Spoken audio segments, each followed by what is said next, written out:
Kamusta po kayong lahat? Ito ang aming unang episode sa panahon ng tag-ulan at kasabay ng pagbuhos nito ang mga balitang siksik sa kaalaman at impormasyon ukol sa mga aksyon ng ating pamahalaan.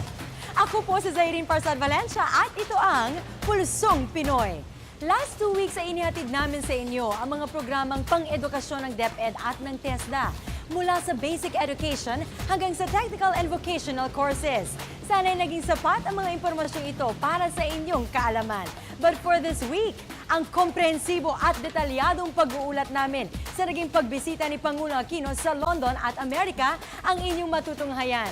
Halina't maging kabahagi sa tagumpay ng ating bayan. Heads up! Dahil narito na ang aming report kay Boss.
Sa kauna-unahang pagkakataon, nagtungo sa United Kingdom si Pangulong Benigno Aquino III para sa isang official visit.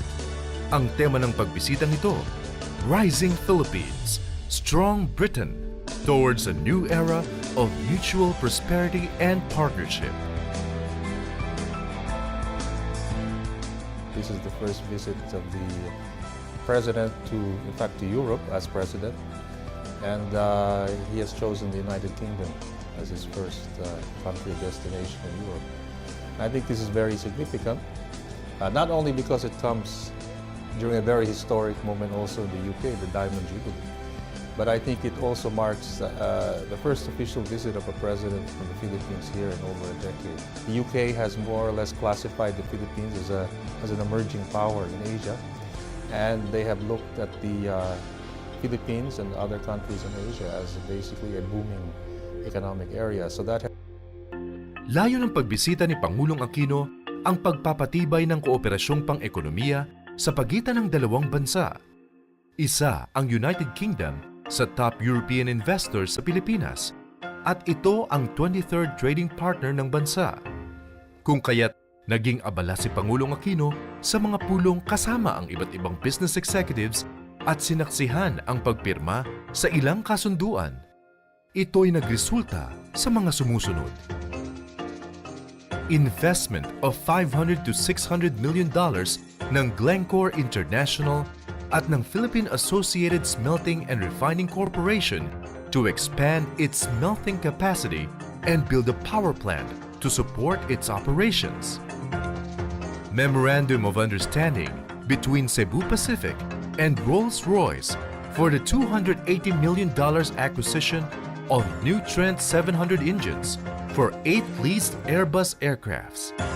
Gagamitin ng Cebu Pacific ang mga bagong eroplano para sa long-haul operations nito sa ikalawang bahagi ng 2013.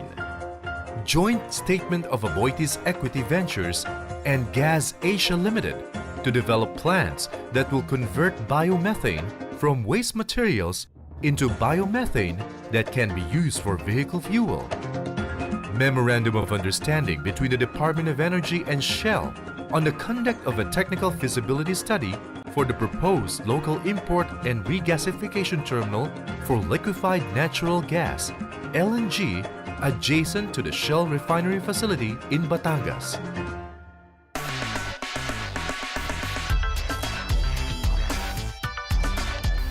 Aside from being the largest investor in the Philippines, the UK also is the #1 European tourism market to the Philippines. The UK tourists were the largest among all the European tourists to the Philippines. Last year, over 100,000, and I think this year we're aiming to break that figure. So the UK is already a major market for tourism. The Philippines, as you know, launched our new tourism program. It's more fun in the Philippines. So what better place to launch a program but in our #1 tourism market in Europe? Nakapulong din ni Pangulong Aquino kasama ang kanyang delegasyon, si Prime Minister David Cameron sa 10 Downing Street. Dito tinalakay ng dalawang leader ang estado ng relasyon sa pagitan ng Pilipinas at United Kingdom. We both agree to reinvigorate in many areas, such as by expanding commercial ties, promoting peaceful settlements of disputes, good governance, maritime cooperation, and strengthening international peace and security. The Prime Minister and I were both especially encouraged by the extensive economic relations between the Philippines and the United Kingdom. Being one of our top European investors and the biggest source of tourists from Europe, we want the United Kingdom to take full advantage of what the Philippines offers. Stable, value for money investment opportunities, including for public-private partnerships. Sa naturang pulong, inimbitahan ni Pangulong Aquino si Prime Minister Cameron na maging first incumbent British Prime Minister na bumisita sa Pilipinas. And today, we would like to tell you that there is great optimism about our country, and we intend to build on that optimism by providing an environment where investors can make a good profit under clear and consistent rules and regulations. Hindi rin pinalampas ni Pangulong Aquino ang pagkakataon na makapiling ang Filipino community sa United Kingdom. Dito matatagpuan ang 250,000 Filipinos na siyang pinakamalaking bilang ng mga Pinoy sa Europa. Karamihan sa kanila ay nagtatrabaho bilang nurses at isa si Francis Fernando sa halos 50,000 registered nurses at healthcare workers sa UK. Nito lamang Abril, si Francis ang naging kauna-unahang nurse at non-British national na nagwagi ng first prize sa National Health Service Clinical Leaders Network Aqua Henderson Quality Award. Ito'y dahil sa kanyang proyekto na Striving for Excellence in the Care of Elderly Patients with Hip Fractures. Mula sa ranking na 98, umakyat sa number 2 sa buong United Kingdom ang Salisbury District Hospital na pinapasukan ni Francis. I think apart from our genuine care for our patients, and also because in our culture back home, we look after our elderly family and relatives. So we've got that genuine compassion for patients. And we're also very knowledgeable about our profession. We're very innovative, as shown by this award that we received on behalf of the Trust, and that we're very proud of. And I think really just being professional and genuine care for these patients. Kinukuha naman ni JC Gonzalez ang kanyang 3-year doctorate program in zoology, partikular ang field ornithology o ang pag-aaral ng mga ibon sa University of Oxford. Isa siyang full scholar sa prestigyosong universidad na nabibilang sa top 5 universities sa buong mundo. Malaki ang interes ni JC sa hornbills na kung tawagin sa Pilipinas ay kalaw dahil matatagpuan sa bansa ang 10 species mula sa 61 species sa buong mundo. So it would be nice for all the Filipinos who had a degree in zoology to come back and start a program in zoology in the Philippines. For those people who don't have access to scholarship outside the country. So maganda sana na mag-build. So that's one of my plans when I get back is to help build a program in zoology. Taong 2009, binuksan ng mag-asawang Felix at Tess Penas ang kanilang restaurant na Port of Manila. Sa loob lamang niyang 3 taon, isa na ito sa itinuturing na the the best Filipino restaurant sa Brackenbury Road sa London. I told do her, it. we have I to said, try. "Come on." Even if we don't succeed, we have to try. At least we tried. Yeah. And then just to introduce the cuisine, I said, okay, But- I have no choice but support my We were husband. successful anyway. A lot of people said that Filipino food is good. And they want to go to the Philippines to taste some of it. So in a way, we're promoting also Philippines. Yeah. And one time we have a customers that all the way from the countryside. They said they're going to visit the Philippines. But the thing is, they want to try the cuisine. So they search on the website. They said we're the best, we have a nice review. So they said, come to Porto Manila. So when they went there, they were surprised. All the way from the starter, the okoy, lumpiang sariwa, vegetable spring roll, down to the halo-halo. And the selection of dessert, tinay nila, ubos ang pagkain nila. And they said, oh, fantastic. At least they know the taste of the Philippines. 1988 naman nang buksan ang Manila Supermarket sa bahaging ito ng London. Mula sa pamamalakad ng kanyang kapatid, si Tita Dottie Mendoza na ang kasalukuyang managing director nito. And we have lots of thousands, probably hundreds of products in the Philippines that we're trying to sell. And it helps a lot because yung pangangailangan ba natin mga Filipino na ating kapwa, kahit na matagal na sila dito or malayo man gaano man kalayo, nakakatikim pa rin sila ng mga pagkain atin na talagang kinikrave natin. At least nakakatulong din kami sa mga Filipino employment kasi I hope we're helping a little bit of the economic growth dahil as much as possible we're trying to employ Filipinos from our country. That would be a great help. Sina Dr. Remy Reyes, Nenny Martin, Nilda Resano at Eleanor Templeman ang mga haligi sa likod ng Filipino Women's Association UK. Itinatag ito noong 1988 sa panahon na ang imahe ng kababaihang Pilipino sa United Kingdom ay mail-order brides. And so we thought that, we needed to raise the image of the Filipino women, so and change this, perception that we were mail-order brides, and so we did that, and in our first year, we linked ourselves with associations, liaised with other women's associations in London. And a lot of these associations were had members from different countries. And so, we thought that that was the best way to advertise and, raise the profile of Filipino women so that they would know about us. And there's one beloved comedian of the British people named Victoria Wood. And she said, oh, you don't talk to Filipinos. You just give them your dirty cutleries. So that infuriated us. So we wrote to the Broadcasting Standards Council. They were investigated with another television. And they were made to apologize in the papers and the television. So to us, that was a victory. So I think, yes, it has evolved into an important asset of the Filipino community, this Filipino Women's Association, and I'm so proud of it. Through our programs in the Philippines, we have projected the image of the Filipina as very productive and very helpful in charities. In here. And also, it's nice also to let the President know that some Filipinos here who work with at home houses, they are attached to their employers, that they have worked for about 35, 40 years, and they are almost part of the family.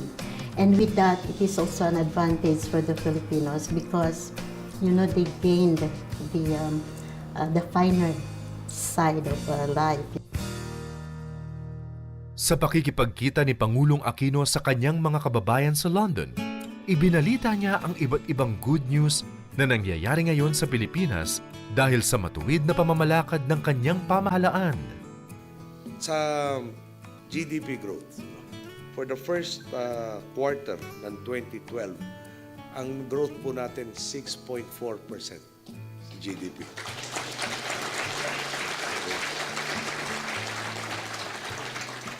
Ang pagkaintindi ko, this is the second highest in Asia and the highest in Southeast Asia.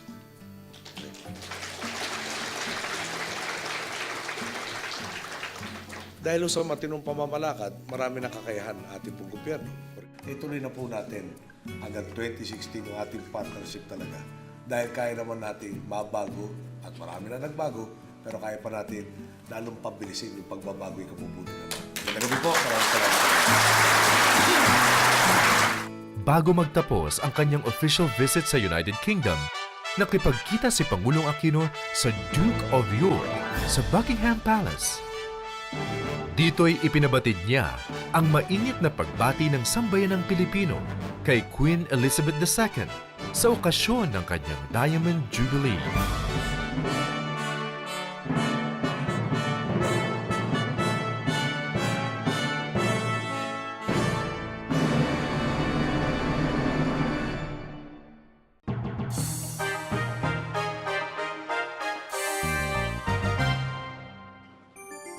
We are clearly at a new junction in our relations. While we both remain grounded in our shared history and in the democratic principles and values we both uphold, our success is also about what we can do together to build a more stable region and to achieve an even more prosperous future for both our peoples. That we are here now signifies our desire to further accelerate the achievement of these goals.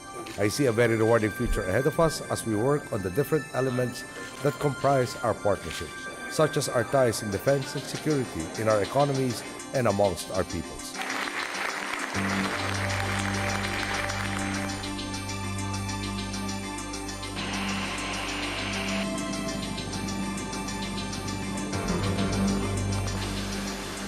Sa ikaapat na pagbisita ni Pangulong Benigno S. Aquino III sa Estados Unidos, muling pinalalim at pinagtibay ang pagkakaibigang Pilipinas at Amerika.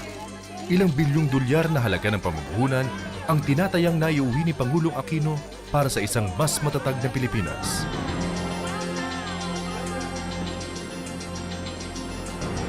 Sa pagbabalik ng Pangulo sa bansa, nakasisiguro ang Pilipinas ng suporta mula sa Amerika para sa isang mas matatag na depensa para mas mapangalagaan ang teritoryo ng Pilipinas.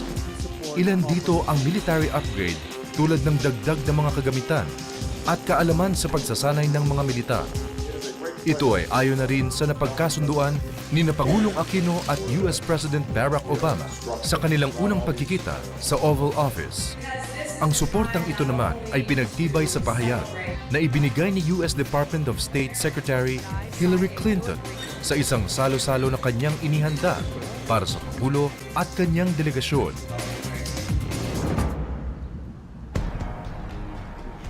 Sa kanyang mga talumpati, ipinarating at nilinaw ng Pangulo na hindi nito ikinakayag ang Estados Unidos sa pagbabantay sa sarili nating teritoryo. It is not our intention to embroil the United States in military intervention in our region.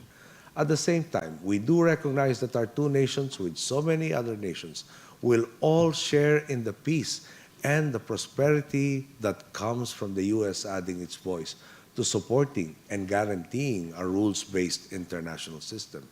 As the U.S. government undertakes what it calls rebalancing in Asia, many countries in our part of the world do indeed welcome this. But as members of your Congress have said, the challenge for the U.S. is to make this rebalancing meaningful. Di lamang proteksyon sa teritoryo ang pinagtuunan ng pansin ng Pangulo sa kanyang working visit sa Washington, D.C. Kanya ring tinutukan ang larangan ng kalakalan kung saan ilang negosyante ang kanyang kinausap. Nakipagkita rin siya sa Underwriters Laboratories, isang research facility na nais palawakin ang kanilang negosyo sa buong mundo. Sa kanilang investment proposal, nais nilang magtayo ng isang Global Technology Research Center sa bansa kung saan sa halip na ipadala sa ibang bansa ang kanilang mga produkto para sa sertipikasyon, ay sa bansa na lamang natin ito susubukin para sa kalidad, kaligtasan at energy efficiency. The third is a project that is being proposed by Citigroup together with the USAID. This is good for the lower income group because, as you know, there's limited internet coverage. However, practically everyone owns a mobile phone, no? So they are encouraging the use of mobile banking in these communities which do not have access either to the internet. Patunay din sa patuloy na kumpiyansa ng Amerika sa Pilipinas ang isang kasunduan na nilagdaan sa pagitan ng dalawang bansa. Our trade and economic linkages continue to deepen through initiatives like the Partnership for Growth. And just a few minutes ago, Secretary Del Rosario and I signed a new agreement that will spur joint efforts on science and technology. Because when our scientists share their ideas and their resources, not only do our two countries, but the world reaps the benefits. The U.S. remains our only treaty ally, our second largest trading partner in 2011, and our second biggest source of foreign direct investments. Our country is supported by our government's strategic development initiative called the Partnership for Growth, which captures the principles of an open government partnership. We have moved forward on all sorts of matters, including the Trade Facilitation and Customs Agreement, otherwise known as the Trade Facilitation Protocol, which we signed at the sidelines of the APEC Summit in Honolulu, and which will simplify customs procedures and improve transparency in customs administration. Para naman suportahan ang pagkakaibigang Pilipino at Amerikano, dinaluhan din ni Pangulong Aquino ang United States-Philippine Society. US-Philippine Society is a private sector-led initiative. They will not receive any funds. It's from either government, either the US government or the Philippine government. So it's a non-governmental, non-profit organization that aims to raise the profile of the Philippines here in the United States, particularly in Washington, D.C. Especially at a time when there's so much interest in the Philippines. Because, of course, under the administration of President Benigno Aquino III, it is clear that our government is fully committed to good governance and anti-corruption. And this has, of course, gladdened a lot of international investors because they believe that under the new administration, they will enjoy a more level playing field, unlike in the past when, unfortunately, those who were close to the powers that be were getting, of course, the preferential treatment. The U.S.-Philippine Society is brand new. It was founded in May of 2012 here in the city of Washington. It came together as a result of interest on the part of both Americans and Filipinos who have observed that other countries have societies that pay attention to those countries and the bilateral relationship between the United States and those countries, such as the U.S.-Japan Society, the U.S.-Korea Society, the U.S.-Indonesia Society, but there was no such organization dedicated to the Philippines. We want to raise the profile of the Philippines here in Washington, and there are 4 million Filipino Americans in this country who we feel crave the same thing. Mataas din ang kumpiyansa ng mga Pilipinong naninirahan sa Estados Unidos sa paraan ng pamamalakad ng Pangulo, gayon din ang kanyang kakayahan na mas mapabuti ang kalagayan ng Pilipinas. Pamamalakad niya wala akong masasabi kasi parang yung pakiramdam po parang gumaan ba. Dahil ang mga tao parang nagkaroon ng mga trabaho, parang nag-less crimes, gano'n. Saka umaliwalas. Ibang-iba yung nakaraan na administrasyon. Nako, yung nakaraan na administrasyon, Diyos ko po. Ganyan. Ganun. Dalawa pa. I believe he's a good leader. Marami na siyang mga natulungan, housings, and I think works too. Marami na rin mga nag-invest, mga investors. So hopefully sana mga taga-ibang country, hindi sila dalawang isip para, mag-invest sa atin. Noy, galingan mo. Pagpatuloy mo lang, magaling na, ayos na. Saludo kami sa'yo. The one thing that really struck me is the hope na bilang isang simbolo uli na isang taong alam natin na will give us enough hope na maaayos yung economy. With the graft and corruption ngayon na pinakulong na niya yung mga taong very viciously pinakita na nagwawagas ng pera ng bayan. Yun, one thing, it's very, very rampant ngayon, pinakita niya. Yung wang-wang na lang, hindi ka pwedeng basta na lang biglang magpatunog ng wang-wang mo dahil natatraffic ka lang. I love my country to death, even though I'm a citizen. Una-una, ang malaking problema natin is poverty. Okay, so mukhang kumikilos yung mga plataforma ni Pangulong Aquino sa mga mahihirap, towards sa mga mahihirap. Kagaya ng sinabi mo kanina, yung mga cards, ano ba yung mga pabahay sa mga mahihirap. At syempre, unang-una, yung mga tinatanggal niyang mga tao sa posisyon, yung mga mayayaman, mas malalaki yung tax. So, sana magawa ni Pangulong Aquino yun na para maitulong at maibahagi niya sa mga mahihirap. As public servants, that was our marching order. End corruption so that we can end poverty. The strategy was simple. Create a level playing field. Let's get more businesses to set up here by sticking to the true time-tested formula for success. We're making sure that those who fall in line get what they're lining up for without anyone cutting in. We're making sure that when these businesses do set up here and set up in the Philippines and grow the economy, each and every Filipino feels it, not just a very small minority. Indeed, there is much reason to celebrate this enduring kinship and alliance.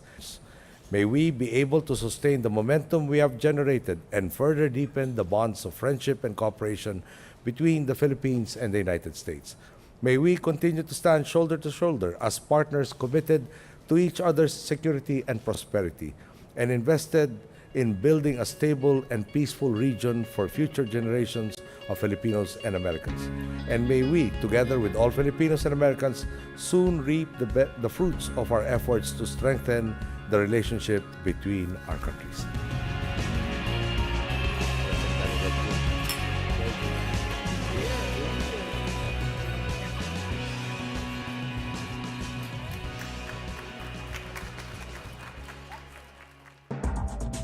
Bago bumalik sa Pilipinas si Pangulong Aquino para ihatid ang magandang bunga ng kanyang biyahe, dumaan muna siya sa City of Angels para kumustahin ang mga kababayan natin doon.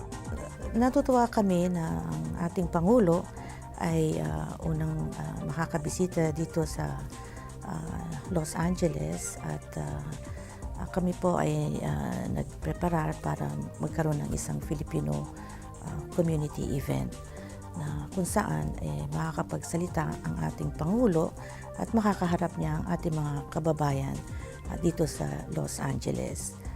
Ito po ay gagawin natin sa Hilton na malapit po sa airport dahil ilang oras lang po mananatili sa atin dito ang presidente natin bago siya umuwi patungong Pilipinas. Dumagsa ang humigit kumulang 1,000 nasasabik na Pilipino mula sa Southern California para makita ang Pangulo. I am very excited because that shows that he is acknowledging the importance and the presence of the large demographic of Filipinos here in Southern California. We are excited to see him here to visit Los Angeles, and of course, there's a lot of Filipino here in Los Angeles. And it would be good for him to reach out to us. I think it's very refreshing to see the president of what I call the country of my birth visit my adopted land. Excited kami sa pagdating ni President Noynoy Aquino dito sa LA. Unang-una, atinista siya. So para sa amin, Atenista yung presidente ng Pilipinas. So maganda yung makakita ka ng fellow Atenean dito sa Amerika. At importante rin na bibisita sa atin dito si Noynoy kasi parang feeling namin binibigyan rin niya ng importansya yung mga tao dito sa LA. Bukod sa pakikipagsalo-salo sa mga Pilipino sa LA, personal ring nakausap ni Pangulong Aquino ang American Idol Season 11 runner-up na si Jessica Sanchez. I'm excited. I can't wait. I mean, like, Philippines, I'm part Filipino, so, I mean, it's just like me meeting my culture, and I'm so excited to be here. What do you want to discuss with the president? I'm not really sure. I mean, I don't really think about these things. I mean, I'm just really excited, and I can't wait to meet him. Do you plan visiting the Philippines? I do. I can't wait till I go there. I'm not sure exactly when, but definitely planning on visiting there someday. Do you have anywhere to visit there? Boracay or... Not in particular, but I'm just excited to see everybody and see all the people that have supported me throughout the whole competition. So I'm excited. Do you have any message for Filipino fans? Just that, you know, I love you guys so much. Thank you for all the support, and can't wait to see you guys hopefully soon. Nakipagkita rin sa Pangulo ang Filipino member ng Black Eyed Peas na si Apple the App. Pinag-usapan nila ang advokasya ni Apple na kumalap ng pondo para makapagpaaral ng mga nangangailangang Pilipino. Nakakapagod man ang 6 na araw na tuloy-tuloy na biyahe ng Pangulo mula London, patungong Washington at Los Angeles. Di pa rin napatid ang sigasig niya para makapag-uwi ng magandang balita sa kanyang mga boss. Sa kabuuan po, ang halaga ng kalakal na papasok mula sa mga kumpanyang nakapulong natin sa Britanya at sa Amerika hindi bababa sa 2.5 bilyong dolyar o higit kumulang 100 bilyong piso. Kasabay po ng magandang balitang ekonomiko, nagbunga rin ng mas malalim pang pakikipagkaibigan ang ating pagbiyahe sa United Kingdom at sa Estados Unidos. 6.5 araw po tayong nalayo sa Inambayan. 42 oras po dito ay ginugol namin sa loob ng eroplano. Nakita po ninyo, hindi natin sinayang ang pagbiyahe at talagang isinagad po natin ang buong pagkakataon upang isulong ang ating bayan sa landas ng kasaganahan pang malawakang kaunlaran.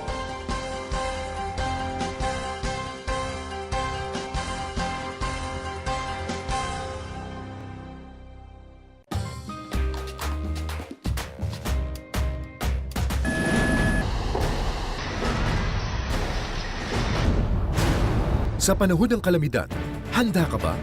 Ano ang mga dapat gawin sa panahon ng mapinsalang bagyo? Manatili sa bahay upang makaiwas sa disgrasya. Ihanda ang emergency supplies. Siguruhing mayroong itong first aid kit na may mga gamot na pangunang lunas, alkohol, bulak at plaster. Maghanda rin ng flashlight, karagdagang baterya, kandila, posporo, pagkain tulad ng delata at tinapay at tubig. Kung sobra ang lakas ng hangin at pag-ulan, ihanda ang mahalagang gamit para sa posibleng paglikas. Makinig sa radyo at manood ng TV para sa pinakahuling anunsyo at babala ng pag-asa tungkol sa kalagayan ng bagyo. Sumangguni sa 24-hour hotline ng pag-asa o di kaya'y mag-log on sa pag-asa.dost.gov.ph para sa pinakahuling ulat panahon. Maaari ring bisitahin ang Twitter account ng pag-asa. Makibalita, maging handa, umiwas sa sakuna.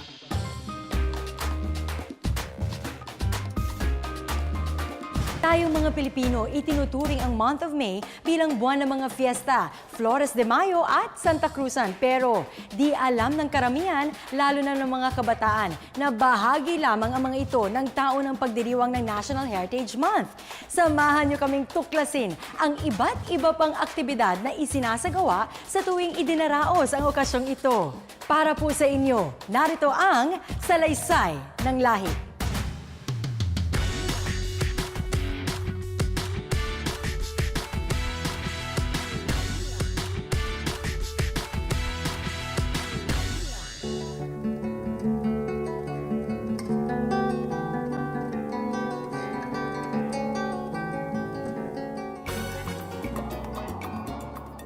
Taon-taon taong tuwing Mayo, ating pinagdiriwang ang buwan ng pambansang pamanang pangkultura o pambansang salingyaman. Isang pagkakataon ito para maipamalas at buhayin ang kamalayan ng mga Pilipino sa malawak at mayamang kultura at kasaysayan ng Pilipinas sa pamamagitan ng mga lugar, tradisyon, pagtatanghal, musika at iba pa. Isa itong proyekto na pinangungunahan ng National Commission for Culture and the Arts at ng Filipino Heritage Festival Incorporated na kumakatawan sa pribadong sektor. And the Philippines is a beautiful country and has a very rich cultural heritage. And it tells us who we are. Unlike if we go to other places, we appreciate what they have. But I think as a Filipino, we should at least appreciate what we have before we appreciate the other countries. Inilunsad ang simula ng pagdiriwang ng National Heritage Month sa Romblon, isang lalawigan na tanyag sa kanilang marmol. Pero ang hindi alam ng karamihan ay napakayaman din ang kultura at kaaya-aya ang kalikasan dito.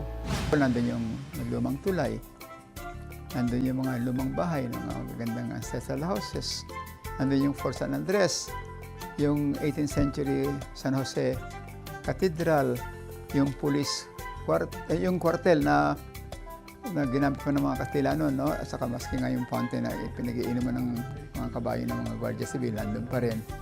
If you are proud of being Romblamanon, nakabilang ka sa bansang Pilipinas, you'll be prouder as a Filipino. So, ang pinaka-aim ng Heritage Month ay to raise pride in being Filipino in both the local and the national level. Sa Binondo, Manila, pinagtagpo ang relasyong pangkultura at kasaysayan sa pagitan ng mga Pilipino at Chino. Tinitreasure natin ito na it is not only 10 or 15 years or 20 years, it's more than 400 years. Kung kailan nandito ang Spanish, nandito na ang mga Chinese. But Chinese stay here is for good, for trading, for business. Then they live together. That is the heritage. So every year we celebrate. Because it's the mixture, no? Mixture of Filipino-Chinese culture. So we get the best of it, no? Two races or more. Maganda ang mga races natin na mix pa. So it will become more, no? First, Filipino were good in where? Arts, no? Studies. Chinese were good in business. Matipid. Sabi nila, bato nga matipid. Pero for the future, maganda naman yan. So the business grow. Tuwing Mayo rin tayo nakakakita ng prosesyon ng iba't ibang reyna at tauhan mula sa Biblia. Ito ang makulay na Santa Cruz de Mayo o Santa Cruzan sa tradisyonal na pamamaraan at tunay na pagbibigay kahulugan sa mga simbolong dala-dala ng bawat kasama sa parada.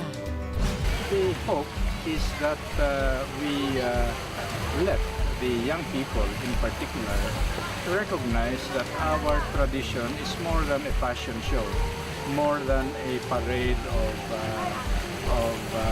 aspiring queens and empresses, more than a procession of the third sex, which is what the church doesn't really like.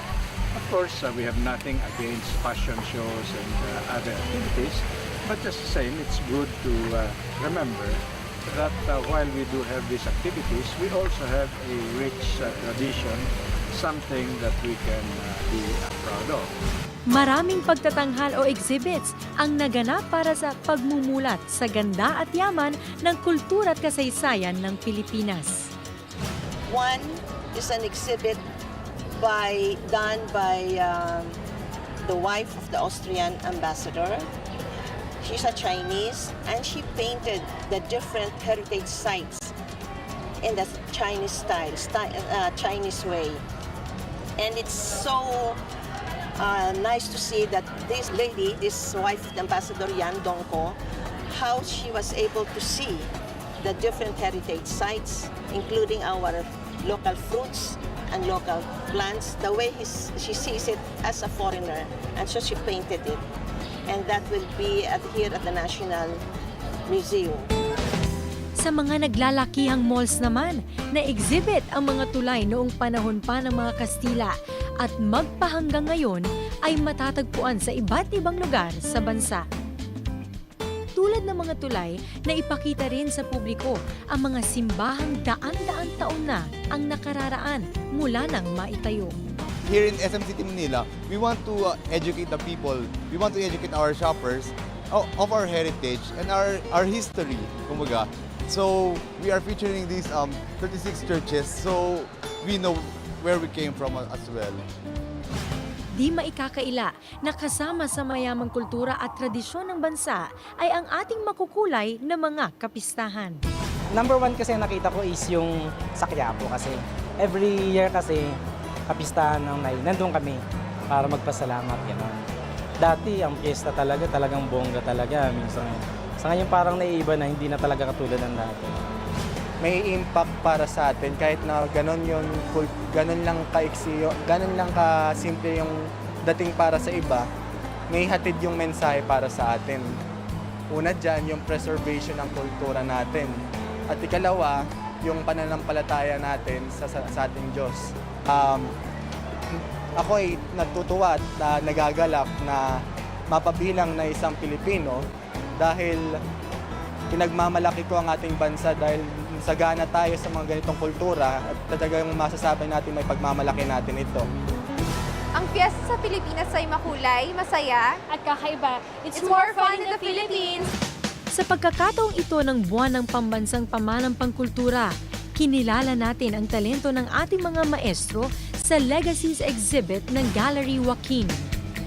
Di mapapantayan ang likha ng ating mga national artists for visual arts na sina Federico Aguilar Alcuaz, Abdulmari Imao, Hernando Ocampo at Arturo Luz, Presidential Medal of Merit awardees Mauro Malang at Juvenal Sanso. Isang koleksyon naman ng mga larawang kuha mismo ni Executive Secretary Paquito Ochoa sa mga simbahan ng Bohol ang naka-exhibit din sa National Museum.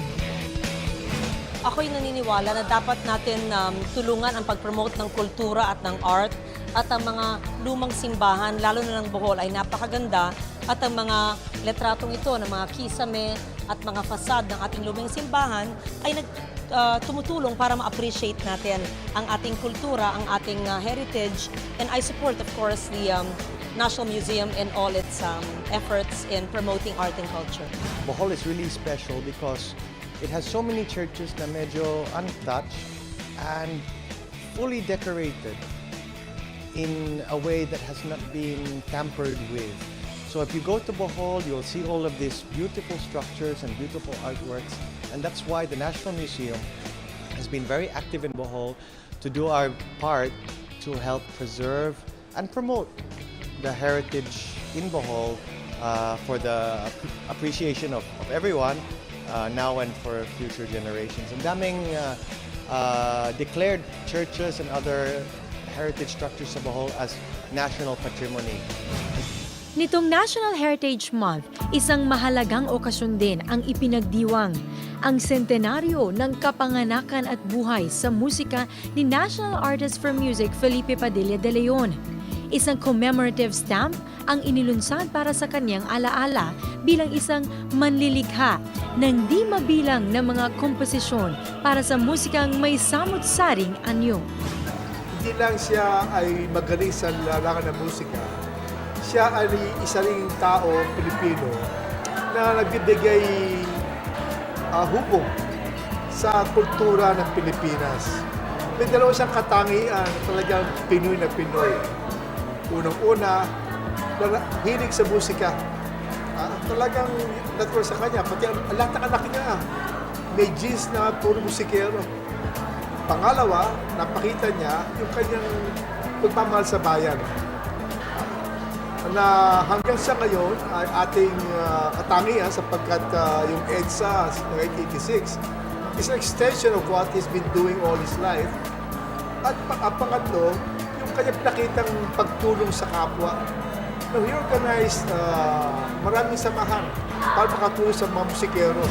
Ayon na rin sa kanyang anak at NCCA Chairman Felipe De Leon Jr., kailangang maibalik ang mutya o ang anting-anting sa pagiging malikhain ng Pilipino. Gusto natin ipakita sa kapwa Pilipino ang galing ng kapwa Pilipino. Yan ang susi sa pag-unlad. Sapagkat ang isang bansa ay nagkakaisa lamang on the basis of the positive. Tignan natin yung sariling galing, tigilan na yung kapakita ng negative sapagkat parating binububugan sarili natin sa publiko. Binububog natin ang sarili sa harap ng buong mundo. At tayo rin ang kawawa. Hindi natin igagalang ang sarili natin, lalong tayong hindi igagalang ang ibang bansa.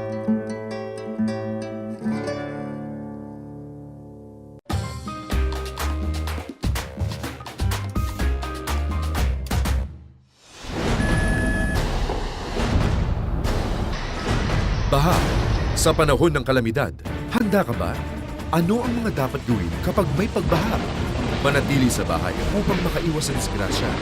Huwag lumusong sa tubig baha, lalo na kung hindi sigurado sa lalim nito upang makaiwas sa aksidente at sa sakit na maaaring makuha rito.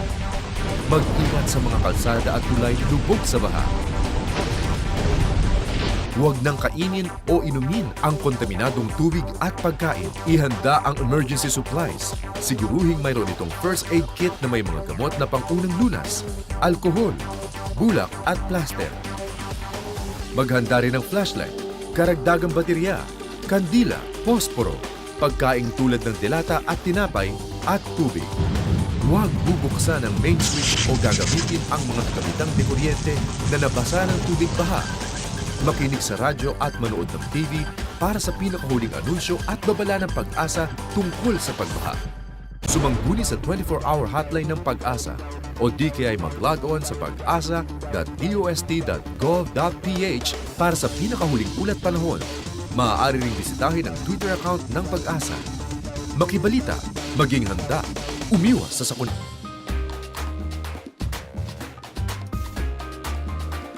Ngayong buwan ng Hunyo ay ipinagdiwang natin ang ika-114 na taon ng ating kasarinlan. Isinagawa ang simultaneous flag-raising ceremonies sa iba't ibang historical sites sa buong bansa bilang pagpupugay sa Araw ng Kalayaan. Kaugnay ng selebrasyong ito, ating pakinggan at isapuso ang mensahe ng ating Pangulo.